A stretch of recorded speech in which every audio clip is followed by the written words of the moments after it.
শিক্ষকদের সাথে প্রতি বছর যেভাবে অন্যায় আচরণ করা হচ্ছে, লক্ষ লক্ষ কোটি কোটি টাকার বাজেট হয়, শুধু টাকা থাকে না শিক্ষকদের বাড়ি ভাড়া বা কিছু সুযোগ সুবিধা দিলে। শিক্ষকদের ভালো রাখলে তার মাথা ব্রেন যদি ভালো রাখা যায়, তাহলে এই ভালোটা কে থাকে? এই আপামর জনসাধারণের যে ছেলে মেয়ে তারা পড়ায়, তাদের সুন্দর মস্তিষ্কে শেখাতে পারে, জাতি উপকৃত হতে পারে।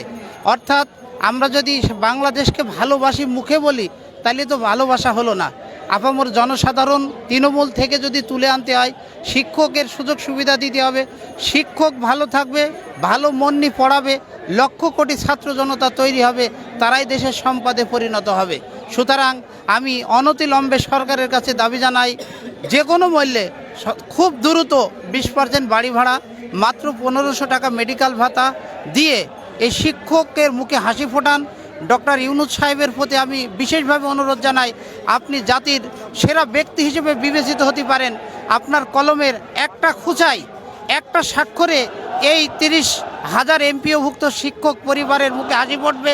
সারা বাংলাদেশের শিক্ষক সমাজ উপকৃত হবে, সাধারণ জনগণ উপকৃত হবে, ছাত্রছাত্রী উপকৃত হবে।